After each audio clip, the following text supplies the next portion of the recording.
having trouble breathing right now because it's both cold and I'm out of shape. And I'll throw in a third thing. Also, I'm old. Is it great snowman snow? No, man, no. I don't know where I'm going to go when we get all this snow.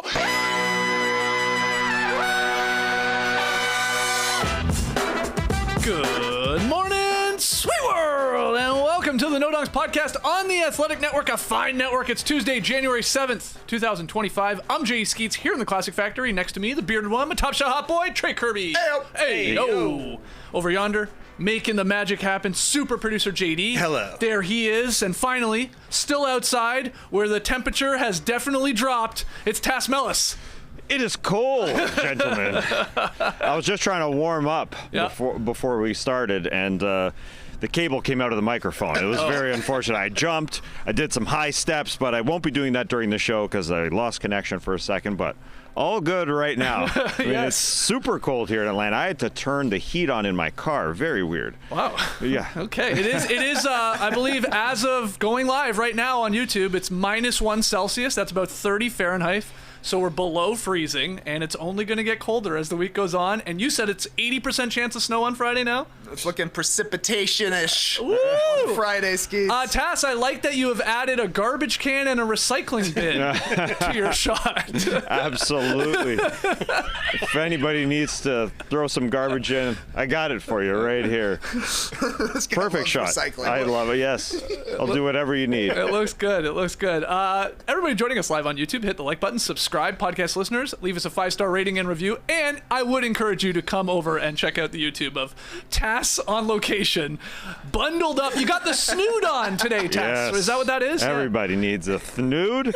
I'm covering up my nose throughout the show, JD. Can you still hear me when I cover up my mouth? 100%. Yeah. Sounds good. Yeah, because my nose is getting cold. It looks like it. It's getting a little red already, and we just started. Okay, well, let's get through the show then for Tass so he doesn't freeze his balls off out there. On today's show, we're going to start by drafting last night's best games. It's a fun segment we do on No Dunks from time to time when there's a bunch of games on. We want to bounce around a little bit. And Tass, we're going to give you the honor of the number one pick. So from the 8 games last night, who are you going with first? The Minnesota Timberwolves. They took care of those Los Angeles Clippers. Now, this is all about Anthony Edwards, but I want to start with the fact that Chris Finch told us, I'm not changing the starting lineup. No, he put Dante DiVincenzo into that starting lineup. So my point is, you can't trust what coaches say at all because DiVincenzo was inserted beside Anthony Edwards instead of Mike Conley just to get a little spark going for these Timberwolves. It didn't start well. They scored only didn't work. only 16 points in the first quarter. DiVincenzo had 0 field goals in the first half. So did Julius Randle. Anthony Edwards was even quiet. Only 9 points in the first half, although he did have a dunk. Anthony Edwards can dunk, but it did spark them in the third quarter. They had an incredible run through the second quarter and the third quarter, a 44-25 run. And DiVincenzo, although we were a little concerned yesterday when we talked about this potential starting lineup change, we thought, can DiVincenzo run the point guard? And you could see that he could, and that he couldn't at times. I mean, he would run the pick and roll and just decide, you know what, I'm just going to step out and shoot. So that opened up a little bit of space for Anthony Edwards. He hit a couple threes in the third quarter, and Anthony Edwards, he went off. When I started to say at the beginning here that it was all about Anthony Edwards, listen, I did like the insertion of Dante DiVincenzo, but Anthony Edwards just took this team upon his shoulders. Yeah. He was ridiculous in that third quarter. He had 15 points. He just brought the ball up. Oh, yeah, I'll just step into a 3, step backs, doing whatever he wanted. 15 points in that third quarter. Some Euros. He looked so good. But the DiVincenzo insertion did something for the Timberwolves because it provided Edwards just another guy to do something where he could find some corner passes. But Naz Reid also was big in this game. And I mentioned those 3 guys together because without Mike Conley, those 3 guys have to share the ball handling. And Naz Reid was big in this game. He ran the 5-5. I call it the 5-5 because he runs a pick and roll with Rudy Gobert. I mean, you can call Naz Reid whatever you want, but he is a good pick and roll handler. I mean, he starts it up. He had 17 in this game. He was really, really good in this one. And it all came down to the end of this game where, DiVincenzo was coming through in the fourth quarter. But really, 2 minutes left. Nice stop by DiVincenzo on James Harden. Then Anthony Edwards just said, wow, I'm just going to do this. Minute 15 left. He steps out. Free throw line extended, what Jim Peterson called the nipple on the broadcast. It's such an odd term, but he calls the three-point line out where the free throw line extended. He pump faked Derrick Jones Jr., who was able to stop him last year in the conference finals when he played for Dallas, but here for the Clippers wasn't able to. So Anthony was so confident that he pump fakes and hits a three. Then he hits another three and seals it for Minnesota against the Clippers, who didn't play Kawhi Leonard in the fourth quarter in a back-to-back situation. Only 20 minutes as the Clippers are trying to get him going. So as much as I love the Clippers and call them a potential contender, you have to watch, unfortunately, Kawhi's minutes as they go up. And you can't believe what Ty Lue says either. You can't believe what any coach says, because Ty Lue going before Saturday, I'm just going to read this quote from you here as I take off my Canada glove. Geez, be careful. Yeah. You'll get frostbite. Yeah, I've got some hand heaters in my pockets, but I'm a little too tough to use those right now. But Ty Lue said about Kawhi going in to Saturday's game Friday, he said, you know what, we're going to rule out Kawhi Leonard. 3.5 hours later, they upgraded him, Leonard, to questionable. And he was asked, why are you doing that? He said, Leonard was going to play. I just didn't want to be bothered by you guys. So they play it. They played it well. And I think in the end, Chris Finch played it well in inserting DiVincenzo, because first half was garbage for them. But again, just somebody to take a little pressure off Anthony Edwards as they try and figure things out. Naz Reid taking over for Julius Randle in the fourth quarter. Chris Finch will play any lineup. He's still trying to figure it out, but I do think the enthusiasm was there. You even saw them get super excited for Joe Ingles inbounding a ball for the Minnesota Timberwolves. Joe Ingles doesn't play basketball anymore. He hasn't played in 2 months, basically. And he inbounded a ball, and that was it. Oh, yeah. And that was his job. And they were all excited for him. They loved it. They absolutely loved it. It was a nice inbounds. It was. It was very solid. He didn't panic. He threw it into the backcourt. Yeah, at the end of the fourth quarter. Yeah, this got really close, though, this game here, too. It was a weird, there was a couple chances that the Clippers could have either got this to overtime or even won this thing. Just these weird, offensive rebounds and missed free throws on purpose. But in the end, they pulled it off. And, I think, like Tass said, he got to it, right? Anthony Edwards just hit some huge shots down the stretch when the Clippers had a lead. 13 points in the fourth quarter for Ant, and he figured out how to beat double teams. Just shoot it before they get there. Literally, that was what happened. You could see Harden coming to double him, but he's getting the jumper off from a couple of steps from behind the three-point line and was in such a good rhythm that it was dropping. Tass is right. DiVincenzo in for Mike Conley, I think, helped Mike Conley more than it helped DiVincenzo, at least in the first half, because I was a little bit worried for this Timberwolves team. Got down 19 in the second quarter, looked pretty flat, and you're like, uh-oh, they did do a change after this liar Chris Finch told us they weren't. And it didn't work right away, but then in the second half, it seemed like everybody started playing a lot better. DiVincenzo finished with 15 points, Conley 11 points, 4 boards, 3 assists. Jaden McDaniels hit 3 threes, including that one in the fourth quarter where I was like, why did he even shoot that? Caught the pass from Edwards, guy all over him, jab step, and then hit the 3. I think that was big for him. Yeah. And Naz Reid for Julius Randle was interesting at the start of the fourth quarter, but I thought even more interesting, last 4 minutes, neither of those guys played. It was just one big for the Timberwolves, getting as much shooting as they possibly can on the court, I think, is the strategy there for Chris Finch, and they're playing against a Clippers team who's generally playing pretty small, except for Zubats out there. So, like Tass said, Chris Finch will try any lineup right now, and it's pretty smart of him to try any lineup right now because it's working out the combinations that actually work. And so, good stuff to pull out that win. Getting down early, it was scary time. It was like they're going to get booed off the court at halftime here, but they came back. Bunch of huge runs. Awesome stuff from Minnesota. Yeah, so the Wolves improved to 18-17 with that win, so they're back above 500. Clips fall to 20-16. And yeah, Tess said it. Kawhi back, he hit a couple threes again, but 3 of 11 overall, only the 21 minutes. He finished with 8 points, and they're going to slow play this no matter what Ty Lue and the Clippers organization is going to tell us. It's going to take some time, and they're going to take their time, obviously trying to work him back into as much, to 100% as possible as you can with Kawhi. All right, so that is game 1. Let's go to UTK, number 2 pick overall. Well, shout out to baseball and cricket. It was a game of runs between the Detroit Pistons and the Portland Trail Blazers. The Blazers, 14-2 run in the first quarter, take a huge lead. The Pistons battle back. The Blazers go on a 17-0 run to start the second quarter. Pistons answer that basically immediately with a 14-0 run. Then to start the third, Pistons go on a 10-0 run, so on and so forth until the fourth quarter when we got a mini duel between Anthony Simons and Tim Hardaway Jr. They hit 4 threes, like back to back to back to back. Simons had 17 in the fourth. He hit 3 threes, and Tim Hardaway hit 3 threes in the fourth quarter. He finished with 11 in the quarter. 2 of those threes from Tim Hardaway Jr. came at a very important time, I thought, for the Pistons. Cade Cunningham had an awesome game in this one, 30 points through 3 quarters, finished with 32, but he sat 3 minutes in the fourth. With no Ivy out there, it's kind of like, who's going to do the scoring? And it literally was Tim Hardaway Jr. He went off. He had his couple of threes. I think he hit a mid-ranger as well. Like I said, Cade finished with 32 and 9, but Tim Hardaway Jr. hit the threes. Malik Beasley hit a big 3 as well. And then free throws, too. Yep. And then Jalen Duren had a tip dunk that kind of was the dagger, I thought, for the Pistons. It's their 7th win in 8 games for Detroit, and they're 500 for the first time after New Year's since 2019. Since we were the starters. Wow, yeah. They have never been over 500 after New Year's since we've been doing No Dunks. Exciting. We've done over 1,300 episodes as No Dunks with The Athletic.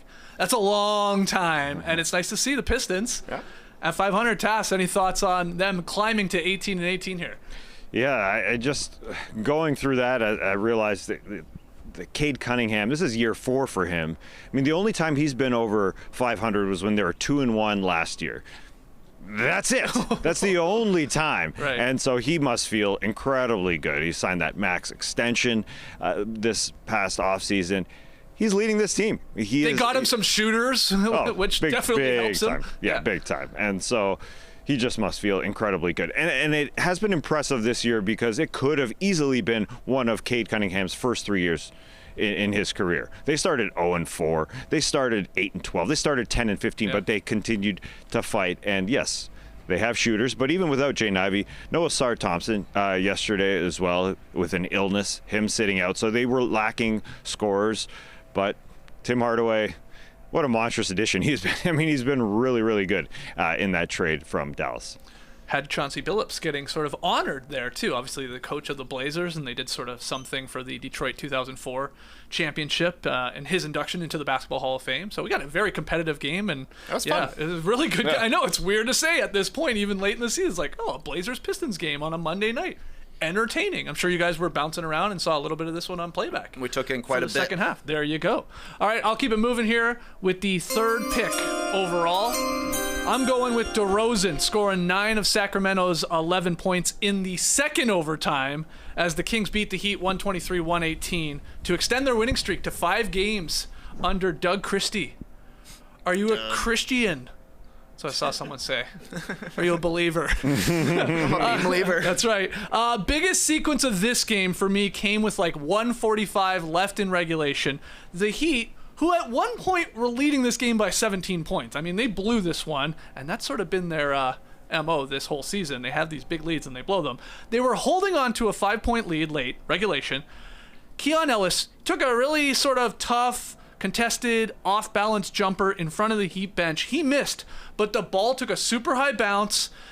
Tyler Hero, a lot smaller than Keegan Murray, not the greatest box out either. Keegan Murray grabbed the offensive board over Hero. It found its way to DeRozan. He drove. Good D here from the Heat.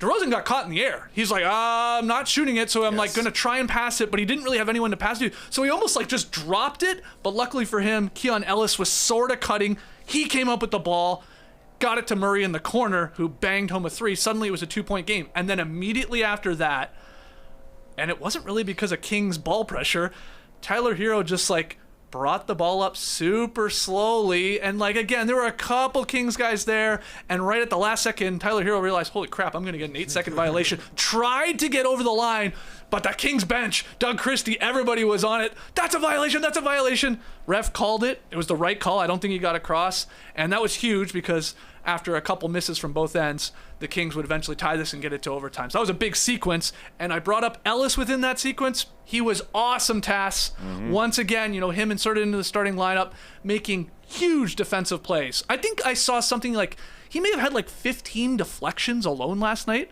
Now, I know it was a longer game than normal, being a double overtime game, but that's incredible. Keegan Murray, good defense on Tyler Hero once he got switched on to him in this game. And then Sabonis, just like a workhorse. Like, he actually pulled that team together at one point, like with about 8 minutes to go when they were down big, got the team together around the free throw line, and obviously was like, let's go here. Come on, we can win this. We can get back in this game. So I thought those three guys defensively tasked, but Keon Ellis, I know who you love.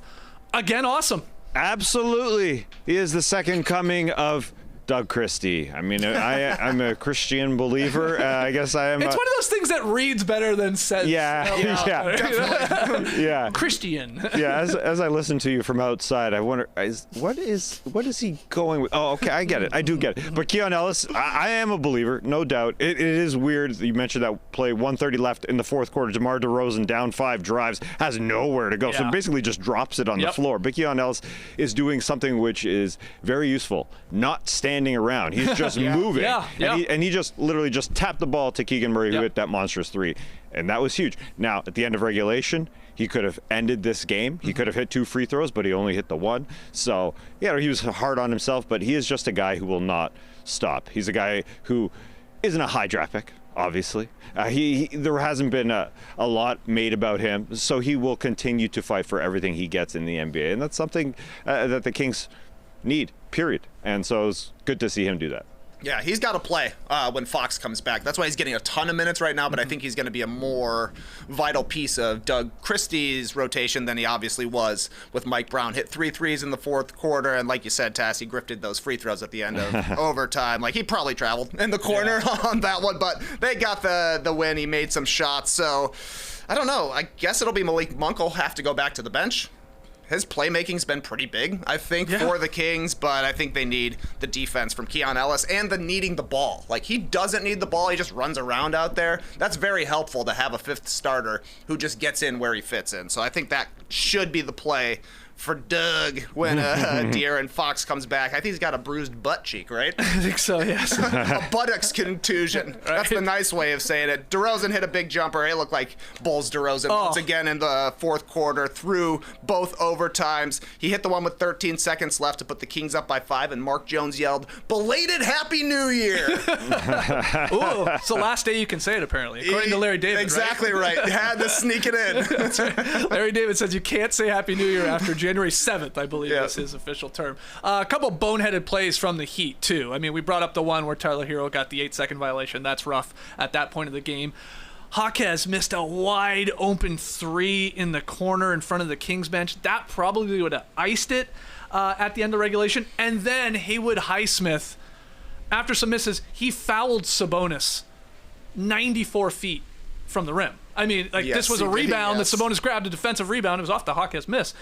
And he fouled him, and it was like, oh my God, and that put Sabonis to the line. He clanked home the first free throw. It was like, he nearly almost, it was between the backboard and the rim. It was like right at the back of the rim, and it just died on the spot and fell in, and then he hit the second one, he switched that, so he hit both. But a couple of those plays really did the Heat in. And I saw this, this is now the 4th game the Heat have lost where they've led by 15 or more. And that is the most blown 15-point leads this season. That's bad. They've done it twice to the Kings now, because it happened in early November. To the Suns, they had a 15-point lead. Remember, they were up on the Magic, 25 points right before Christmas, and then now this one. So don't love to see that. I will say, Jaquez Jr. did have a good game. I mean, he filled up the box score, 16 points, 12 boards, 10 assists. One of his best all-around games as a pro. But I do feel like he probably didn't sleep a lot last night. He's probably thinking of that missed 3 in the corner, and then at the end of regulation, he missed 2 free throws. That probably would have, again, wrapped it up in all likelihood for Miami. So tough loss for them. Tass, back to you, though, for your 4th overall pick. I'm taking the Phoenix Suns defeating the Philadelphia 76ers. Now, this ain't about their new starting lineup. Bradley Beal to the bench. Yusuf Nurkic to the bench. Miles Plumlee, come on in. You got it. And Ryan Dunn, come on in. You got it. But I was not convinced by this Phoenix Suns win whatsoever, as my eyes tear a little bit. I'm not crying for Bradley Beal. No. It's just chilly out here. But Bradley Beal went to the bench. He looked like a different player. And in all honesty, he looked extremely spry. Now maybe that's just me in watching, but he got to the rim extremely fast. He was 10 of 15 from the field, 25 points for him. I thought he looked just ready to go as soon as he was inserted because they needed him desperately. The reason they made the starting lineup change is it's a tad for offense, but a lot of it is for defense. And Miles Plumlee, he can't be that guy at center. He just can't. He can't be Miles either. It said Mason. I know. I've been thinking about Mason and Miles forever. So Mason, I always get them wrong for some reason. Big shout out to Marshall. Yeah, the other one. The other one nobody talks about. That no one talks. Duke, right? Oh, a good time. So Mason Plumlee, he just doesn't have it, unfortunately. He's not that he's a bad defender coming in for Jusuf Nurkic, but he's too slow. First possession of this game for the Philadelphia 76ers, he couldn't get out to Gershon Yabusele, who was starting for center because no Embiid, no Drummond. So the Phoenix Suns knew what the format was and they knew how to play, but they couldn't spark the defense at all. Possession after possession after possession, huge gaps between the defender and the offensive player. I mean, there were like lakes out there, and what they were supposed to do. Mason Plumlee allowed that. Then Kelly Oubre drove into the lane. Devin Booker provided him a little bit too much room. Kelly Oubre banged it home. Then Tyrese Maxey literally just started dribbling up the floor to start a possession. Nobody guarded him. He banged home a three. Then Oubre drove again baseline. Booker didn't help. So Mike Budenholzer had to call a timeout and say, what are we doing here? The Phoenix Suns, they're trying to figure out what they're doing there. I mean, offensively, the problem is, yes, they're a mid-range shooting team. That is what they do. They're 29th in dunks. They're 30th by far in terms of layups, shots at the rim. That is what they do. That's fine. Offensively, they can do it, but I don't see a spark coming defensively for this team, even though they went after really Bradley Beal came in to the lineup and helped them out because they got off to a slow start. But I'm just not convinced. I'm not convinced watching this team, not convinced by the chemistry. And after the game, Bradley Beal was asked about this no trade clause. he was asked, does this all mean you going to the bench, this whole Jimmy Butler thing that you could be dealt? He said in response to the trade clause, he said, quote, "If so, I need to be addressed because I hold the cards." That is savage. That's a great answer for him. I mean, he looked really different out there for this one game. But I'm not convinced that it's going to last a long time. He is going to come off the bench for a while. Mike Budenholzer said after the game, this isn't just a day-to-day, game-to-game thing. We're doing this. And I think the worst thing is, I mentioned the center spot with Mason, don't call me Miles Plumlee coming in. They don't have an athletic center to really help them out. The Jusuf Nurkic body language, I'm reading into this, but he came in and only played 14 minutes in this game. I didn't think he was providing enough. We always question Bradley Beal and whether he's going to play game to game to game. I was wrong. I thought he would. I think the same question can be said for Jusuf Nurkic. I think Oso Ighodaro and the beautiful pass that he had to Bradley Beal was a lot more convincing to me that he's got the athleticism. They're just an old team. They're kind of caught. They're getting old, and they've got these young guys, Ighodaro, Ryan Dunn, but at the same time, the rooks. They're way too young, so they have this gap that I don't think they can really close. So it's going to be an interesting month that Bradley Beal, I suppose, may say, hey, trade me. I'd love to be a number one guy somewhere else. I think that is a possibility, but I don't see the Phoenix Suns turning this thing around. They get out to those big deficits. You mentioned, Skeets, the Miami Heat one, that they get out to these big leads, I should say. The Phoenix Suns also aren't able to recover from a lot of their big deficits. I know in the opposite way, they just don't start games all that well. That wasn't really a good comparison to the Miami Heat. I take it all back. But the cold is getting to you. I believe it's having an impact on you. Yeah. No, it's more of the Minnesota Timberwolves is a better connection because the Timberwolves get out to big deficits. They overcome it. These Suns do not. They do not overcome it. Beal definitely was a spark off the bench, but he wasn't happy about it. His comments are fascinating. He said after the game, coach made his decision, live with it. It's kind of twofold. I'm a starter in the league. I firmly believe that. No disrespect to anybody, but I'm a starter. Coach made a decision. I'm not going to sit there and argue with them. I'm not going to sit there and be a distraction. Okay. Yeah. Being a pro Didn't about he also say, I'm not going to be an a-hole? I'm not going to be an a-hole. Yeah. What a lie. I don't think he was grumpy in any way, though. Really, I don't think he was taking it in. He said, yeah, I'm not going to question what the coach is doing. I'm not going to be an a-hole. Yeah, but he's not happy about coming off the bench. No, is the point. he still thinks he's a starter in this league. It's different than Mike Conley, an 18-year vet coming off the bench, and he seemed more welcoming to that, and like, okay, I get it.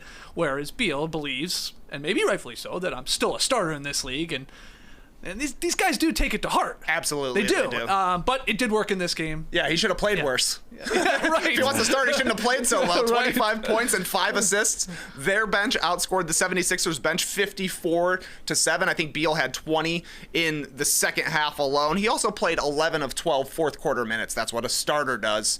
Ighodaro played 12 minutes in the fourth quarter. I think, like Tass is saying, he's going to be a bigger piece for the Suns just because he moves more. We'll see how long Beal comes off the bench, because an easy solution would be starting Beal for Tyus Jones. Like, Tyus Jones is not an offensive player, and he's really the reason, alongside the centers, that the Suns are getting killed defensively, because when they start Beal, Booker, and Tyus Jones, that's 3 small guards. That is bad for your defense. They can't really start Okogie because he's not a shooter as well. So the solution will be moving Beal back into the starting lineup for Tyus Jones if they want to do it. We'll see if they do it. This one was disgusting for the first half, but the second half was fun to watch. And I mentioned, Booker's early possession where he didn't guard Kelly Oubre all that hard, or he didn't help out on the Oubre dunk. He's being asked a lot as a perimeter guard. So you bring up a good point there. Is Tyus Jones going to the bench for Bradley Beal the option? Really, it's a trade to change this lineup, because they are going to outscore teams, but are they going to out-defend teams? It just doesn't feel like that's the case. All right, let's move to the 5th pick overall. Still lots on the board. TK, where are you going? I got a bone to pick. Coby White crushed a dagger dunk on Victor Wembanyama's head, and this guy got a 65.2 dunk score, Skeets. I know. The 10th highest of the night. Make it make sense. The 3rd highest of the game. Look at this dunk. This was ridiculous. A 13.9 defensive contest score from Victor Wembanyama, who definitely was a little late to the party. He was late. I don't care. Coby White got a 94.3 defensive contest score when John Collins dunked on him. Victor Wembanyama has more blocks in a month than Coby White has his entire career. If you dunk and Wembanyama touches your body, it should be 100. Simple. Wow. It's that easy. The guy's 6'2", Wemby is 7'5". I mean, that would be like a 10-year-old dunking on you, Steve. It's damn. Well, give it time, and I'm sure it'll happen. Huge stuff from Coby White. 23 points in the 23 points, 9 of them in the fourth quarter. Right. The Bulls put this one away with an 11-0 run to end the game, basically because Lonzo Ball subbed in for Josh Giddey, and they took away Chris Paul hitting mid-range jumper after mid-range jumper after mid-range jumper.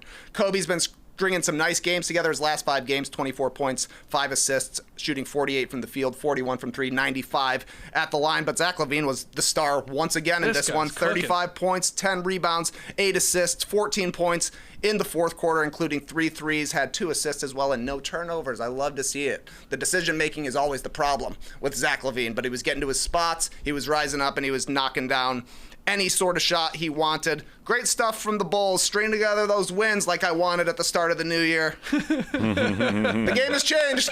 Now they're going for the playoffs. Yeah, I saw you tweet something like they're only 4 games back from hosting a playoff series. That's right, 4 That's seed. how jammed it is in the Eastern Conference. So I guess it's in play. Tass, any thoughts on either Coby White's dunk there on Wemby or the Bulls getting the victory over the Spurs? Well, I'm taking it home to Toronto. Trey gets a Chicago win while the Toronto Raptors got destroyed by the Milwaukee Bucks. And that's not extremely surprising that they got beat by the Bucks, but what was more surprising, we didn't get a Greek Heritage Night in Toronto. Oh, damn. And I'm not saying, okay, Giannis, show up, you got to go Greek dance on the floor. No, I just mean give something to the Greek fans of Toronto, period. Right. That's all I'm saying. And as far as the Raptors go, how will they respond after getting beat by 24 points? But that doesn't tell the story of what this game was. They got destroyed. They said all the right things after the game. RJ Barrett said, yeah, I mean, we can look at the play and the X's and O's, but we just didn't try all that hard. That is my question. What happens? How will they respond? I do think they said the right things, and just like everybody in marketing should be saying, we're going to have a Greek night at some point. That should be said as well. I just checked the Raptors dancing, schedule, please. too, and the Bucks do not visit Toronto again this season. Yeah. So No, it's probably not going to happen. interesting, yeah. Although Chicago did get a Greek Heritage Night early and just before Christmas. So, yeah. With Giannis in town? Yeah. Oh, okay, there you go. Yeah. Giannis he's not obligated to come to the floor and give a speech to the 900 Greek fans in the audience. That's not his obligation. That's fine. But just a little Greek dance. I mean, I think he would do a quick Zebekiko and get out of it. It's like Giannis, in theory, gets to like celebrate Greek night like 29 times out of the season. Yeah, he is. Every arena he goes to, it's Greek night. He has again. a full collection, 29 NBA hats that are in Greek colors. Yeah. Oh yeah. Very cool. Chicago had a cool Greek hat too. All right. Yeah, the Raptors lost, but that's not being drafted here No. in our game here. But I'll take the final pick. It's a 6th pick overall. I'm going with Jaren Jackson Jr. scoring 35 points to lead the Grizzlies past the Mavs. Now look here. Both teams were without their starting backcourts.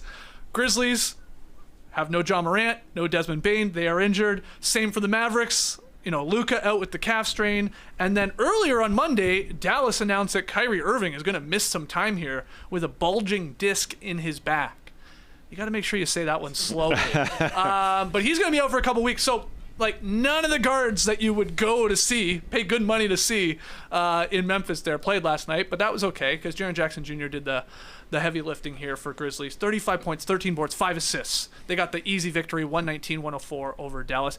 Just a quick couple notes on this game. I liked what Grizzlies coach Taylor Jenkins did, trying a few things. We saw first quarter Yuki Kamamura minutes. Oh yeah. Not a lot. But he was inserted in there. Now they're short on a lot of guys, and he got a couple minutes in the first quarter. You don't see that often. But this, in the second quarter, really smooth move, I thought, from Jenkins to play Triple J and J Huff together, which sounds like an awesome WWE wrestling team. Triple J and J Huff competing for the title. But they played together, and that sort of the ability of those guys to stretch the floor was a bit of an issue for Derrick Lively, who was out there. Can't take both guys on, can only play one, and those guys were banging home some threes. The Grizzlies closed that second quarter on a 17-6 run. So that was a nice coaching decision there. Again, this one lost a lot of oomph especially after Kyrie Irving wasn't playing, but still, Grizzlies get it done. I don't know if you have any notes on it. Well, I saw Jaren Jackson Jr. had 13 rebounds, which ties his career high in the regular season.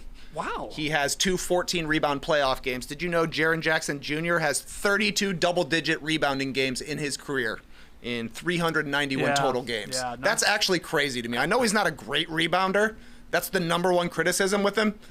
But only 10% of his games, he has double-digit rebounds. It's not that hard to get 10 rebounds. He's a big-ass dude, He's 6'10". Yeah. He plays a ton. That is shocking. Yeah, that's shocking. a low number. This was also fun, though.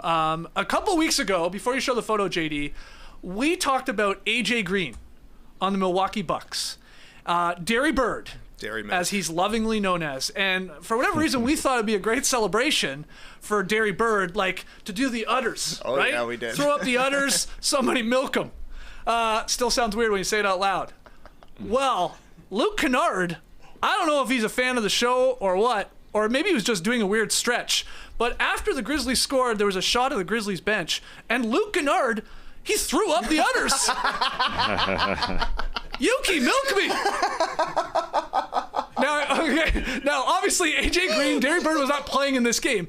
It was after a very weird John Conchar, J Huff fast break, though. So white guys involved. But yeah, I just had a laugh when I saw that. I was like, that's the Derrick Bird milk celebration we want. So maybe Luke Kennard's trying to get it going, Tass. I showed you that photo earlier, Tass. I know you know what I'm talking about. Yo, absolutely. Yeah. I love it how you need to make a celebration reference. It's got to be all white guys. It's like comparing white guys to other white guys. It's like AJ Green miraculously having the nickname Derry Bird. Yes. I mean, it's perfect. When you compare white guys in basketball, I mean, you have to. You have to compare every white guy. And when you make a celebration reference, it's got to be all the white guys. Dairy Milk, where are you? Dairy Milk Chocolate Bar, where are you to make this happen? Get involved. Get a sponsorship going. Why not? You don't want to be scooped on the milking celebration. No, you don't. Okay, that's us drafting last night's games. Let's get into the up-down report. Prepare your tubes. It's the up-down report. Up or down on milking. Yeah, up or down on the udder celebration. Okay. Udder or down?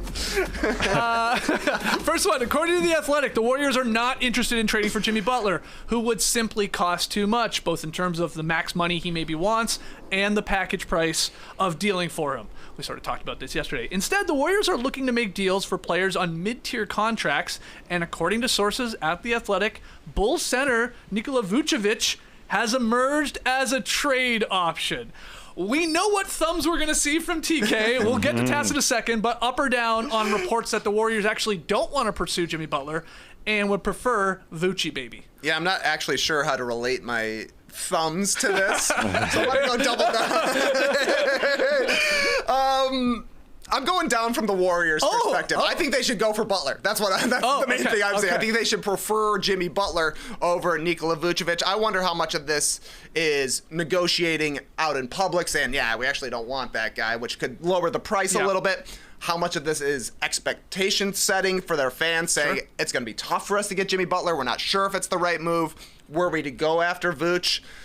He's cheaper. Like, it's a lower ceiling, definitely, but it probably only costs like salary filler, like Looney, I assume, would be in the deal, maybe Gary Payton the second, and then second round picks to get Vooch, which would then mean Golden State could try another move, whether it be in the summer or a more minor move at the trade deadline. But I don't know. This just kind of feels like the Warriors' method to me right now. They get off to a hot start. They start struggling. They're in huge trade rumors. And then they don't really do anything major. Last season in 2024, Corey Joseph got shipped out for second-round picks. In 2023, they brought in Gary Payton II, even though he was injured at the time. 2022, no moves. 2021, they traded Brad Wanamaker for seconds. Oh, wow. I was so happy to write his name in my notes for use today, Skeets. Their last real big trade was 2020, D'Angelo Russell for Andrew Wiggins. It just feels like the Warriors are hesitant to make a big move because they're worried about what's going to happen after Steph Curry finally retires. They don't want to trade all that stuff in the future. Guess what? Your team's going to stink anyways. Right. Yeah. You're going to be tanking no matter what. I think they should go for it. It's also a different front office, right? It's Mike Dunleavy compared to Bob Myers in the past, but Dunleavy didn't use Chris Paul's contract to improve the team at all. Marcus Thompson, Anthony Slater are reporting that the Warriors are kind of accepting that even a trade for Vucevic wouldn't improve the team that much, so why do it? It seems pretty self-defeating to me to take yourself out of the running for these players when we all see what Steph Curry is capable of doing, when we see the team can be good. And injury to DeAnthony Melton shouldn't throw them this far off. They're pretty far away, so I think they need to make a move more so for a Butler than a Vooch, but if they want to make a move for Vooch, like, he will improve their team, guaranteed. Yeah. So thumbs down from the Warriors side of this, probably thumbs up from the Bulls side because you've been trying to trade Vucevic for a while. That'd be nice, man. That'd be really nice. Give me a Looney jersey. Tass, what do you think? Big thumbs up on both sides. Trey brings up good points about Mike Dunleavy being this new sort of front office. Making the deal for Dennis Schroeder pushes them in a slightly different direction than they have been making smaller deals in the past. And I give them thumbs up both for a potential Vooch deal, but also the potential Jimmy Butler deal, actually going for it. Because as far as getting Vooch, it ain't going to cost them that much, and it will meet expectations. The Golden State Warriors would like a starting center, but not necessarily a closing center. They've been looking for a good starting center. Trace Jackson Davis, obviously, Kevon Looney. They've started Draymond Green. But they're not looking for that. They're not looking to support their finishing lineup, I should say. Vucevic can start, but he ain't going to finish. Their finishing lineup, if they still had the same guys, it would be Curry and Schroeder in the backcourt, Kuminga. Andrew Wiggins and Draymond Green playing the 5. They want Draymond Green playing the 5 to end, but playing the 4 to start. So Vooch wouldn't even finish games. He would just be there doing the first quarter and third quarter thing that the Warriors have classically done throughout their winning championship dynasties, whether it's Kevon Looney or Andrew Bogut to start or whoever. So I think it would work on both situations, but I do totally agree that the more you look at it, you've done everything for Steph Curry, and the one thing you could do for Steph Curry is to go and get somebody who could really, really give them a chance to win a championship, and that is Jimmy Butler. As much as we all ridicule Jimmy Butler and what he's doing right now, he would help them in a postseason. So it would be nice to give that to Steph, give him one more shot, because the window is obviously closing extremely quickly. This might be the last time to make it work with Curry and Draymond, and so getting Vooch would help. Getting Jimmy Butler would help even more. Right, but Vooch doesn't vault the Warriors into a legit contender status where you can squint and talk yourself into Jimmy Butler once you get to the postseason. If you get to the postseason, maybe getting you to that level. Now, a lot of people push back on that and say, no, he's sort of washed at this point. That would be bad. It's obviously going to take way more talent going out your door to get Jimmy Butler than it would Vooch, as Trey went through too. So there's that. And then within this article, Brooklyn's Cam Johnson, his name mentioned as another possible potential Warriors target. Sort of weird because they already did a deal with the Nets for Schroeder, but Cam Johnson's going to cost more than Vucevic, I believe. It feels like he's more of a first-round pick, where Vooch is probably contract and second-rounders. Anyway, let's keep it moving here. According to The Athletic's Andrew Marchand, Mavs legend Dirk Nowitzki and Lob City King Blake Griffin will join broadcaster Taylor Rooks for Amazon's studio coverage of the NBA. So Prime Video will telecast games beginning with the 25-26 season. That's next season. So Tass, up or down on Blake and Dirk here joining Taylor Rooks? These are reports, but likely joining Amazon's NBA studio show. I'm up. Definitely up on it. I think specifically with the Dirk insertion, it's because they want to make the game bigger. They want to entice European fans, and Dirk would get on these broadcasts, which would be more likely in U.S. afternoon time, so it's prime time European time, and that's what they're going after. I think it's a smart idea. Get Dirk's name in there, help out the broadcasts. Andrew Marchand pointed that out, and I think that's totally accurate. And as far as Blake goes, I love Blake. I think he's just he's not as button up as a lot of broadcasters. Mm-hmm. He's obviously extremely fun, and so the broadcaster, the MO for broadcasters may be changing here as we change the way we take in basketball games. It might be changing as well with Blake, who would be good on both sides. I mean, he obviously knows the X's and O's and all that, but it's nice to have a funny guy on the broadcast. Sure. What do you think, TK? Thumbs up or thumbs down? 2 thumbs up. 2 thumbs up. 2 funny guys. Blake Griffin and Dirk Nowitzki are like 2 of the funniest press conferences that we've had since the 2000s. Probably even before. I don't remember press conferences all that much. 90s, did they even have them back then? Probably. I remember Michael Jordan had a couple. Kept retiring.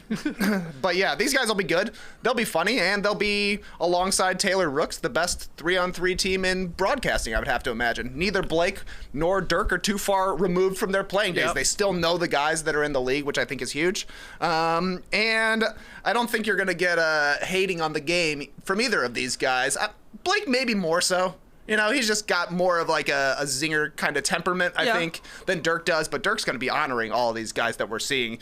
He helped usher in three-point shooting from big guys, so he's not going to be complaining if, you know, we're taking 10 threes a game at a 7-footer. Yeah, I'm up on this as well. On paper, this looks like an awesome 3 people to have on your studio show, for a brand new studio show at that, in Taylor Rooks and Blake and Dirk. I will just say, though, you never know with these things, right? As great as these people are individually, and as talented as they are, especially in Taylor Rooks' case, of being on television, it's all comes down to chemistry, right? And you'll have to give that some time, give that some reps. Hopefully you have a good team around them as well, because it is your production team. Shout out to JD for making us always look good. So we'll see. But, man, on paper, this is an awesome start here. And they've got Eagle on the play-by-play. Like, they're doing some good things here, I believe, at Amazon with their NBA coverage. Excited for it at the very least. All right, next one here. JD, bring it in whenever you want, because LiAngelo Ball, the middle brother of basketball's famous Ball family, has gone viral thanks to this new single called Tweaker. This is wild. Within 24 hours of release, the track basically racked up 1 million YouTube views. It's like gone even crazier since then, and it's began trending across platforms like TikTok and X. And again, you're hearing it here. It's catchy as hell. TK, I'll start with you. I guess we're now getting it in locker rooms too. The Cavs and the Lions and stuff like that. Up or down on LiAngelo Ball's new song, Tweaker? Welcome to Big Banger Zone. I can't believe how good this song is. New Nate Dogg just dropped? It's great. He sounds like Nate Dogg on the chorus. I don't know what's happening on the verses, but the choruses are so good. And like you said, it's catching on. The Lions were listening to it after they secured the #1 seed in the NFL playoffs. I saw the Nets did like a viral video sort of thing. The players are walking in and the social media manager says to them, finish the lyric. I might swerve, bend that corner. Wow. And everybody just starts dying laughing and drops the whoa. Once you listen to it once, you want to listen to it again. It's very catchy. Tass, are you thumbs up on LiAngelo Ball's new viral hit song here? I'm thumbs up. I would say there's a lot of songs where the chorus is good, but I think LiAngelo Ball takes it another level. He's good in the verses, and there's a lot of lines. You can get the analytics to see how many lines a guy raps per verse. Take a look at the numbers. This guy does it. He's good. Are you the Kevin Pelton of rap? No, right I'm not doing it. I'm not doing it. But I do think that they're decent, and I actually like the background singing within it. It's a started from the bottom. You know, there's singing there. There's some heart there. Melodic for sure. Yes. Wow. I did it for my father. The shout out for Dad. Yeah. Shout out to LeVar. Yeah. Thanks, LeVar. You did it. Yeah, it's solid. It's very catchy. As everyone has pointed out, it sounds like it's from 2005. Yeah. Okay? I think a lot of people have compared it to like Big Timers meets the Madden intro. Okay? It's that mashup of music. And everybody's wondering, who's he going to put on the remix? Because it feels like you could go so many directions. Juvenile. We're due for a Juvenile rejuvenation. Sure. Juicy J from 3 6 Mafia. I mean, there's a lot of talk of Nelly should be on this song. It's got Nelly vibes. Oh, man. What a catchy song here. I might swerve bend that corner. Oh, man. I want to hear Lonzo and LaMelo on it. Sure. It's by the Ball brothers. Allegedly, Lonzo is the lyricist behind it. Maybe it's like, there's a... I can't believe I'm going to say this. Okay. It's just like Fall Out Boy. What's the guy's name? Pete Wentz. Pete Wentz. Writes the songs, but he likes Patrick Stump's voice better, so he has him sing it. Wow. That's a team player, right? Yeah, that's just a Fall Out Boy reference for you. Lots of bands do it, but apparently Lonzo's like, I love your voice, LiAngelo. I wrote a banger for you, but I'd like to hear what the other two can do as well. Nah, just stick with writing. I am with Tass. Yeah, because of this, because I was listening to this, I got sucked into a Lonzo Ball song from, I don't know, 4 years ago or something. Yeah. He just sings about his shoes over and over and over again. My shoes hurt my feet. My dad ruined my career. Yep, that's it. So like that. This tweet was going around too. The only appropriate way to listen to LiAngelo Ball's new track. It's so perfect. So it's so good. All right, moving on. The Chicago Bulls will retire Derrick Rose's #1 jersey next season. Bulls president Michael Reinsdorf shared the news with D-Rose ahead of the team's Derrick Rose Night celebration on Saturday. I know, you might be a little confused. We had a Derrick Rose Night celebration, and then we got news that we're going to retire Derrick Rose's jersey next season. Details will be announced at a later date, but TK, up or down on Rose getting his jersey retired by the Bulls? I am up on this. I agree with you. It's a little surprising they didn't do it on Derrick Rose Day. 1/4/25. They brought back like all of his old teammates. Brad Miller showed up wearing a Sacramento Kings sweatshirt. Aaron Gray was around. We were trying to identify John Lucas III in the group chats. They brought everybody back. Right. Just to announce that in a year, Derrick Rose is getting his jersey retired, and he's basically getting it retired off of 3 seasons, 3.5 if we're being honest, but I think it needs to happen for the Bulls because if Derrick Rose, the youngest MVP in league history, the only guy that's won an MVP for the Bulls outside of MJ, the most significant Bull league-wide of the past 25 years, if he doesn't get his jersey retired, then the standard becomes you got to win 6 titles, and they'll never retire another jersey again. Sure. So I think good stuff retiring Rose's jersey for what he did for the Bulls and being from Chicago. It also opens the door, I think, once you've gotten somebody outside of the dynasty, for like a Dennis Rodman, who wasn't there for very long but won 3 titles, was very important for them. And Joakim Noah, I think, would probably be next up from the non-dynasty years. So good stuff. And weird how it happened, but you know what? They beat the Knicks. That was cool. But I mean, I think I'm excited for the jersey retirement if you base it off the Derrick Rose celebration night, which was, they had a lot of things going around that, and there was a lot of cool activations and stuff like that, and even within the game and stuff like that was neat. So, Tass, I mean, Derrick Rose's connection with Chicago, undeniable, so I can only assume you're thumbs up on them honoring him? You're correct. Okay. Yes, I am up on it. Because, yes, they really have to redo this ceremony. I was shocked. I turned to it because I saw Joakim Noah doing his speech, and I thought they were retiring his jersey.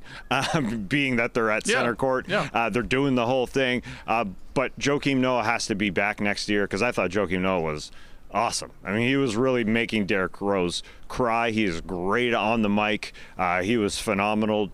He had a beautiful Derrick Rose shirt on. It was a great addition. And, Derrick Rose at the end, I thought it was interesting. And he was pretty quick on the mic, but he's, I think, grown from what he used to be. He basically said, that's the old me. I'm a businessman now. So hopefully he has grown. And we will see him again next year, I suppose, at a celebration that should have Joakim Noah just take the mic and let that guy talk. I mean, he is so good. Rose will be the 5th player in Bulls history to have their jersey retired, joining Jerry Sloan, Bob Love, Michael Jordan, and Scottie Pippen. So at some point, probably during the offseason, we'll learn the date that they're going to retire Derrick Rose's number. Final one here in the Up-Down Report. He's back. Carnival season is upon us, which means the NBA's creepiest mascot has returned to New Orleans. The diaper-clad King Cake Baby will be back in the Smoothie King Center for Mardi Gras. The Pels tweeted this yesterday, him popping his head up. It's his time. It's so maniacal. Tass, you get us started on this one. Up or down on King Cake Baby's mighty return? I'm a big down. I think I'm done with King Cake Baby. Get him out of here. Yeah, he is too freaky. His arms look like human arms, and that's what makes him look and his super. legs too. Yeah. Oh yeah, that's a good point. Yeah. I started looking him from head down to, and then I saw his arms, and I tuned out. I don't want to look at his legs. Oh, here they are. It's freaky. Oh, you're gonna see him. It's freaky. Well, luckily I'm outside. I don't have a monitor, so I'm good. I'm just past it. It's just too freaky for me. Okay. You're not a fan of the King Cake Baby. TK, thumbs up or thumbs down?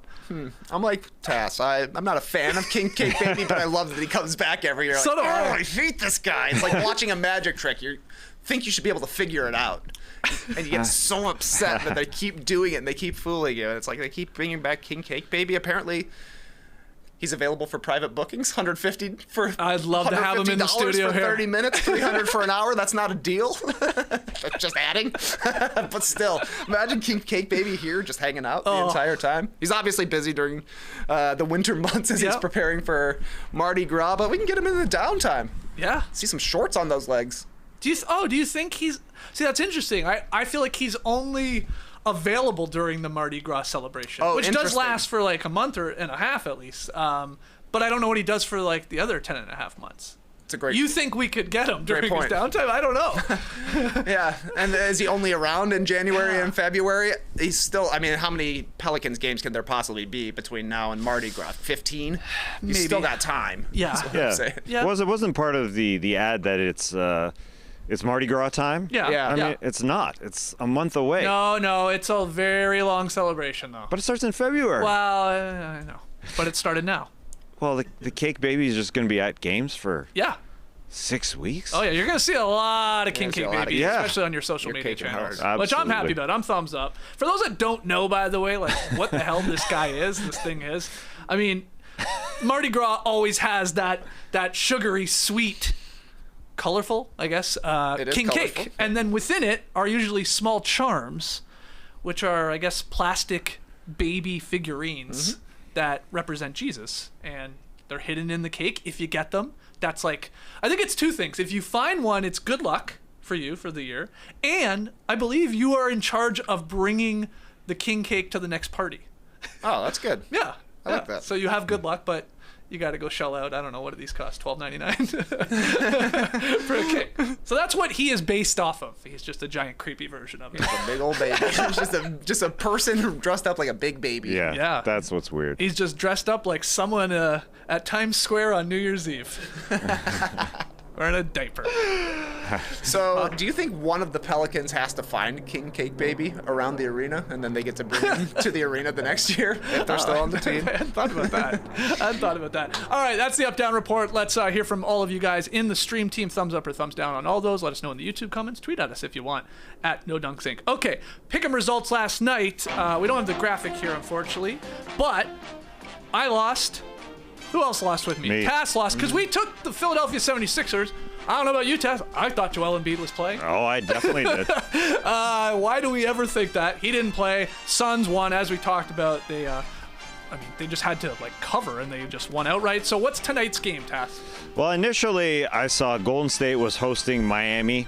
We've got the Jimmy Butler going to Golden State connection. Excited about that. Miami on the second night of back-to-backs was a 9.5-point underdog. I thought that was shocking that they're that big a dog. But then I saw that Zion Williamson may be coming back for the New Orleans Pelicans. Maybe. He's questionable. So I had to pick the Pelicans hosting the Minnesota Timberwolves. Okay. And they're a 4.5-point dog, the Pelicans are, at home. And so all of us saw that and saw this injured Pelicans team, and we thought, oh yeah, the Timberwolves are going to cover. Skeets, Trey, myself, we all picked Minnesota, so forcing Esh essentially Yes. to take the Pelicans, because for some reason we've got a rule that all four of us can't take one team. But the line, as I look here at my frozen cell phone outdoors, it's bumped up to 5.5. So I guess that may mean that Zion isn't playing, or that means that people are just all over the Minnesota Timberwolves after winning last night. I'm not sure. But there you have it. Three of us are taking the T-Wolves. And Ash, sorry, I'm not sorry. Wow, I'm out here, standing out here for you. You should be out here. You should have lost to some. No, I'm kidding. You've got the old Pelicans, and hopefully Zion's playing. He's questionable from what I saw, but I'm not sure if that's changed. Will King Cake Baby be in attendance? It's his time. I mean, yeah, I think so. So maybe that'll give him a bump here. But yeah, Ash does have some points to play with, as the Pelicans are 4.5-point dogs. We need the Wolves to win by 5 or more. I'm still looking for my first victory here in January. All right, Tass, good work. Obviously, how you feeling after standing outside in the below freezing temperatures here for an hour? I'm feeling slightly numb. I mean, it's not bad. I can't complain. I've got my fingers are slightly cold. I don't really have warm boots living in the South. Yeah. But I've been moving my feet quite a lot. I need to get some moisturizer. I noticed today when putting on my socks that maybe the cold here has made me all ashy. No. I guess I have to start moisturizing my legs. Oh gosh. Yeah, are you? Yeah, I see this camera, this robotic camera moving downward. Yeah, we're getting a good shot of your King Baby legs. I'm sorry, I've got 6 layers on my legs, so I can't show you my ashy legs. That's all right. Ash Wednesday's tomorrow. Okay. So many. Hey, happy Orthodox Christmas for people out there. Was that yesterday or today? It's today for some, Oh, yesterday for others. Yesterday was Armenian Christmas. You're right. Yeah. Yeah. Okay, great stuff. I guess you don't really say Happy Christmas, as I said. No. It's probably Merry. That's more of a British thing. Don't they say Happy Christmas instead of Merry? Yeah, if you watch a British Christmas movie, they're saying Happy Christmas a lot. Yeah, it's all right. It's all right. All right, so we will see everyone tomorrow here. Some of us in the Classic Factory, Tass once again outside, where the temperatures are only getting colder this week in Atlanta as we've hit this cold spell. Thanks so much for joining us. Hit the like button, subscribe, 5-star ratings and reviews. Until then, Clipper Bros. You heard it here first. Have a great time. Turn up. Love you guys. Awesome. Thanks for joining us, and remember, even in the winter here in Atlanta, they blow the leaves all over the place with leaf blowers. So I got to go. I told my friend over here, can you shut it off? I'll join you and help you out. We'll do it really quick. So see ya. Got to go blow some leaves. All right, see you, Tass. Embrace the day, people.